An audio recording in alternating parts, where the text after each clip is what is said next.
you check the children? Show a little match sometimes. Hi, I'm Chucky. Wanna play? Sometimes that is better. You're gonna need a bigger boat.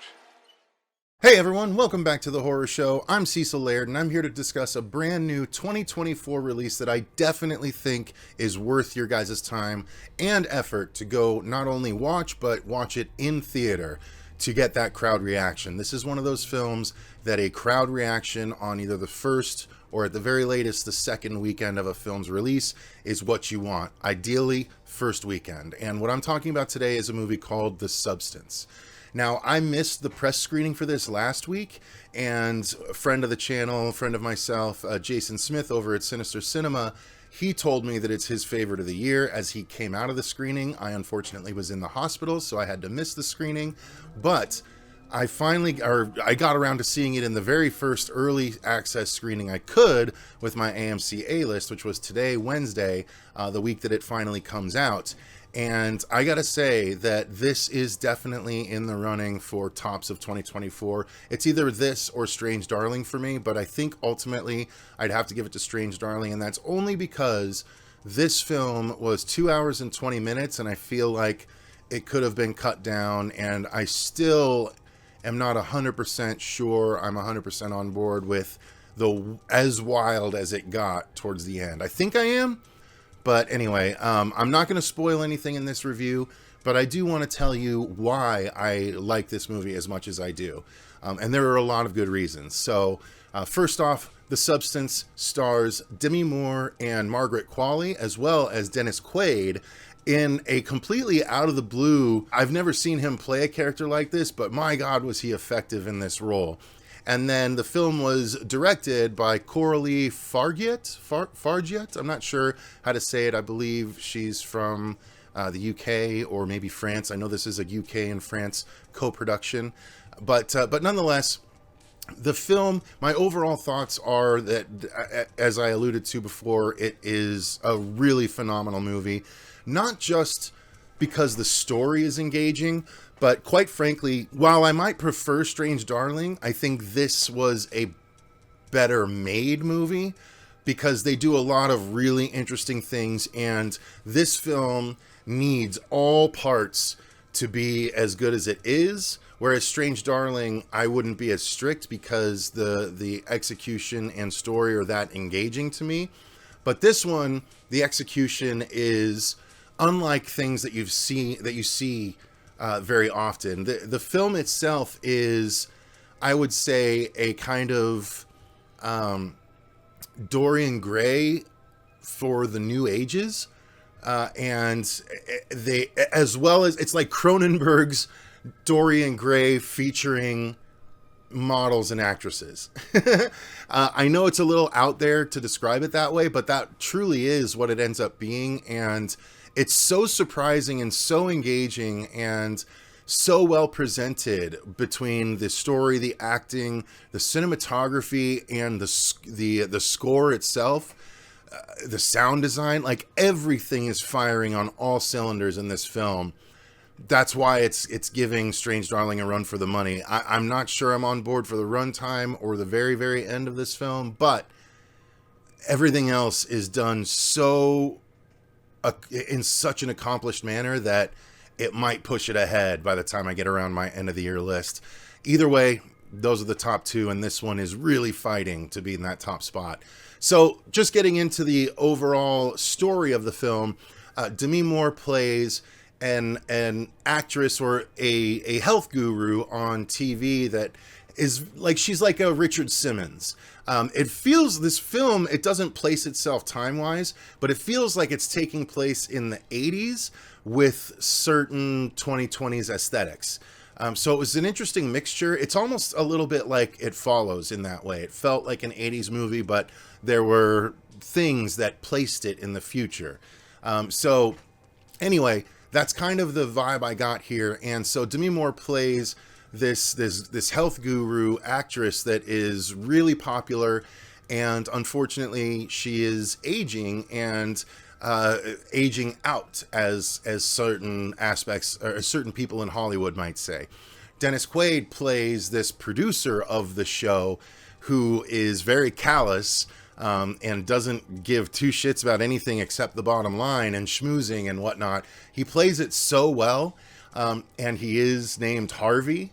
Make whatever connections you might based on that, but he is a very sleazy kind of character, and it's really interesting to watch him play that. I really thought he did a wonderful job at it. But Demi Moore is playing this character, and as she realizes she's no longer welcome in this sort of industry, she's also presented with something, an opportunity to take something called the substance. And the substance is something that makes you into the ideal version of yourself.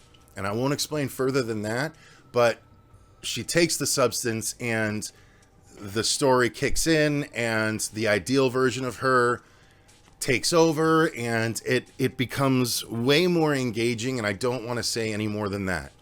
But that is the crux of the story. It is Demi Moore having to come to terms with this, with the aging and try and find a way around it, and it's a wonderfully engaging story, especially, I gotta say, for a female viewer.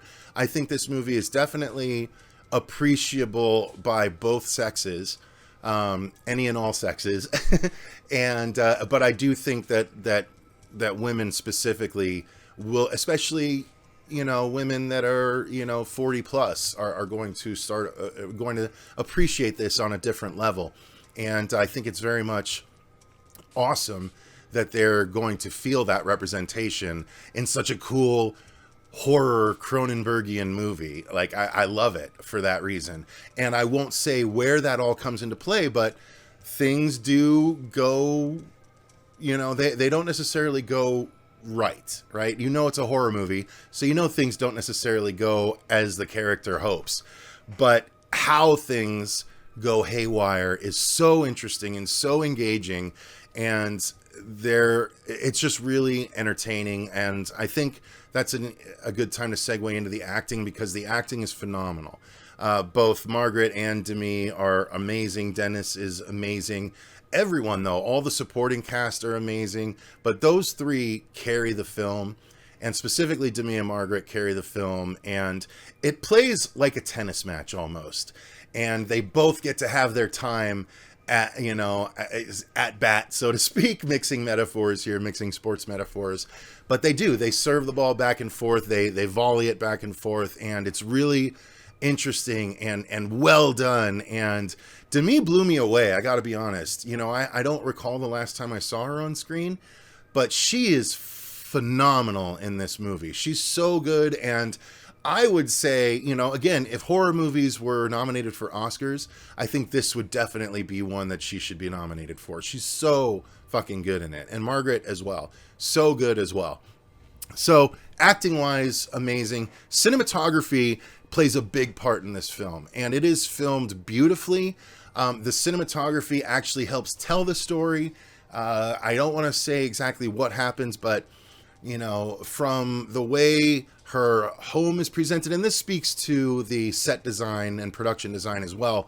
Her apartment that she lives in is beautifully curated, and it goes through different presentations depending on who's who we're following at the time. And again, I'm being vague for a reason, but the production design was utilized to help tell the story, as it is often ignored. And I thought it was fucking great. I thought the cinematography helped tell the story. It was fucking great.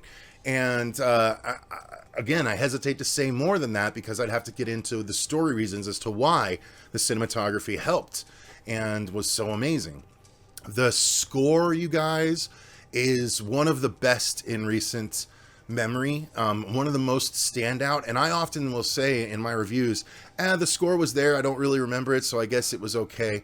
This score stood out to me and was mood setting and appropriate and so fucking good. And the sound design as well, especially when you get to the more Cronenbergian aspects of the film, the sound design plays a really, really key, key feature of the film. And all of it is so good, you guys. Like, the film is just so worth your time. As I'm talking about it, I'm liking it more and more. And as Jason, so it's Jason's favorite, and he said it's one of his top 10 of the last decade. And I honestly can understand why he says that. Like, the way the film is presented is so stylized, but so confidently stylized, and every decision that was made was a purposeful, stylistic decision, not just style for the sake of style. You know what I mean? It all played into the actual substance of the film, the substance of the substance. So I don't want to say more than that. Just trust me. It is worth going to the theater. It is worth shelling out your hard-earned dollaroos, and it is definitely worth the opening weekend crowd. I'm going to turn this review around so you guys have 3 days worth of time to go and see this, but definitely go and see the substance. So thank you guys very much for watching. Thank you to all of our patrons for supporting the channel the way that you do. We greatly appreciate it. I'm going to go and catch Never Let Go and then review that in a day or two on the channel, so be on the lookout for that. Until next time, though, I've been Cecil Laird, and remember, stay scared.